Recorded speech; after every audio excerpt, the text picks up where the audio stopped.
Hey guys, Matt here, and welcome to my second video of the boss killing guide. So today we're going to be looking at the second boss on the Uncharted Realm, which is going to be Minotaur. So we actually are going to be doing the maps white, as I mentioned in yesterday's video. That's not a big deal, but the difference here is that I've actually put Maven to witness the fight. Because one thing that I forgot to mention in yesterday's video is that in order to actually be able to drop the invitations that we actually really care about, you need Maven to be witnessing the actual fight. So this is going to be making the bosses quite significantly harder in some cases, but there are some tips and tricks that we can go about to make it easier on us. So let's go ahead and have a quick look at what Minotaur does, and then I'll look at some of the tips and tricks. So first things first, Minotaur is one of the tankier of the Shaper Guardians. He has 32 million health, the same thing as Phoenix, as you can see here. Meanwhile, the Guardian of the Hydra and Chimera have 25 million health. So there's a pretty significant amount of health increase on Minotaur and Phoenix compared to the other two. Now, looking at what he does in terms of attacks, he's got a default attack, which is pretty short range. It's just like a little slam. It does a decent amount of damage, though. You definitely don't want to be sitting in it. Next, he's got the slam, which is where he has this overhead slam and he slams the ground, and then there's going to be a 35-second duration where there's going to be rocks falling from the sky, and those do a lot of damage. So you definitely don't want to be sitting in that. The other thing he has is Burrow, where he goes underground, and then he can actually do damage if he hits you while underground, even without coming back up. So you don't want to be sitting in the little trail that he leaves. And then, of course, when he comes out of the ground, he does like some big old slam, which is also going to do a lot of damage. He also has a sweep, which is kind of like this basic attack, but this time around, though, he has a lot more damage to it and a lot more AoE. I believe this hits in a 360-degree around him. Next thing he has is that every 20% of his health, one of the 4 lightning walls is going to activate. So this is the lightning walls, essentially. Every time he loses 20% of his HP, one of those is going to activate, and these are actually one of the hardest part of the fight, or at least if you walk into them, they're going to make the fight significantly harder. So what they do is they apply a debuff. And this debuff slows you, and this slow is not a curse or anything like that, so you can't really do anything about it, and it seems to be an action speed slow, I believe. So it's not just like your character is slower. Everything you do on your character is slower.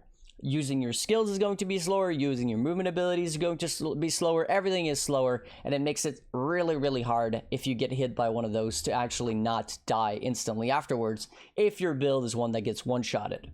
It also shocks you, which is pretty bad because this makes it so you take increased damage, and it also deals lightning damage over time, but that's not too big of a deal. It seems to be very insignificant damage. One thing that I would recommend when dealing with this boss, though, is to get shock immunity. You can get shock immunity on a flask, or you could also get it on your tree, on your ascendancy. It really depends. But shock immunity does make this fight significantly harder if you plan to get hit. If you're not going to be getting hit, you don't have to worry about it. Personally, I do not have shock immunity on my build. It is definitely very nice to have, though. All right, another thing to mention about guarding the Minotaur, especially with Maven, is that he has a lot of HP. So when Maven actually hits the regen, right, sometimes she's going to proc a regen on the bosses, which are going to make them go from anywhere. Literally, they can go from 50% HP to 100%. It's really annoying to deal with. One thing that you can do, however, is to just throw a non-linked frost bomb onto your build. This is going to make the fight significantly easier, because of the 75% reduced life regeneration rate from it. Whenever you actually put down this frost bomb, if Maven is constantly regenerating the boss, it's going to make it so much easier. I do not have this available on my character as a self cast, but I do have it in a in my Arcanist brand setup for debuffing purposes. So for me, it's always going to be available, which is not a problem. But if your build does not use Frostbomb, I would still recommend using it. So just take out your portal gem or something on your build, throw this in. You'll see that it's going to make it so much easier. In terms of preventing one-shots, because most of his damage is almost entirely physical, there's just a little bit of lightning damage coming from the physical to lightning. The only thing that I would really recommend is a Basalt Flask.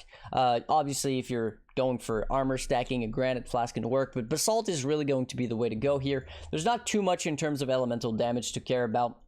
So yeah, pretty much just going to be a Basalt.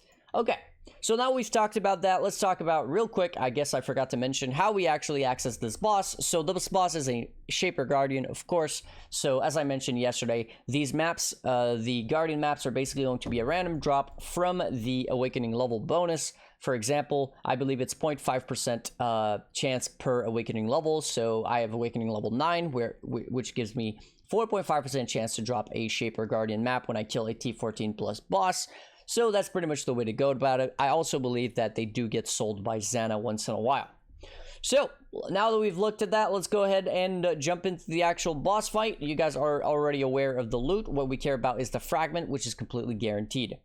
Yeah, so what I'm gonna do, I'm gonna show the I guess you could, the strategy that I use to kill this boss very, very easily. Now there's a chance that I die, you never know. Maven does make the fight significantly more annoying sometimes, but what I'll do is essentially I'll walk into somewhat of a melee range, hoping that he does his slam, which is where the rocks fall down. And let's say this is the arena for the slam. I'm going to sit right outside of where the rocks are falling, so then he's going to burrow pretty much instantly afterwards, and I'm going to flame dash away while he burrows, and then this is where I'm going to get my DPS window. I'm going to try to do as much damage as possible when that happens. So first things first, I'm going to go ahead and debuff him. Looks like he's looking for a slam. Alright, so there comes the slam, here comes the burrow. I'm going to flame dash away, and this is my DPS window right here. So basically you just gotta play with him pretty much. Here comes the slam. Okay, so this is actually one of those Maven that I was talking about where he basically just gets healed like constantly, right? Alright, so I gotta make sure that I pay close attention to the walls now, the electric walls. See, I got hit by one of them there, and it's actually pretty insane how slowed you are if you do get hit by one of those. But as you can see, it's not a particularly hard boss if you kind of just don't get hit, if you know what's going to be coming. I'm also, you know, using the strat for the frost bomb. So even if, as you saw, Maven just said be healed and fight on, this is where she basically is going to regen the boss.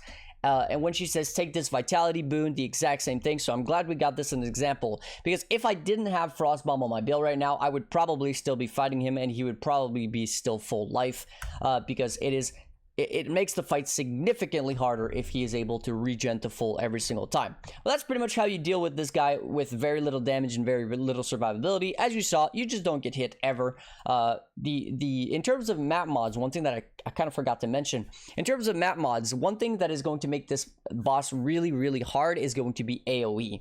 The problem with AoE is that it applies to every single one of his attacks. So it applies to his slam, which means that the zone where these rocks are falling is going to be bigger. And if you're not able to do enough damage, you can get to the point where almost the entirety of the arena is filled with rocks falling down on top of the laser beams, which are the electric beams, which are going to slow you, action speed slow you, which makes it significantly harder of a fight. So you want to avoid AoE, right? Area of effect is really bad for this boss. The only other mod that I really don't like on this boss is going to be attacking cast speed, or any sort of turbo, like frenzy charge on hit and whatnot. The reason why I don't like any sort of attack speed is, once again, because it's going to make it a lot harder. He's going to be slamming the ground a lot more often, which means more rocks falling down on your head, which is not good. But also he's going to burrow more often, and when he burrows, there is no DPS window. You can't damage him, so that's really bad. You don't want to be dealing with that where you basically have no DPS window, and then there's also rocks falling over the place. So AoE and any sort of turbo attacking cast speed you don't want to deal with.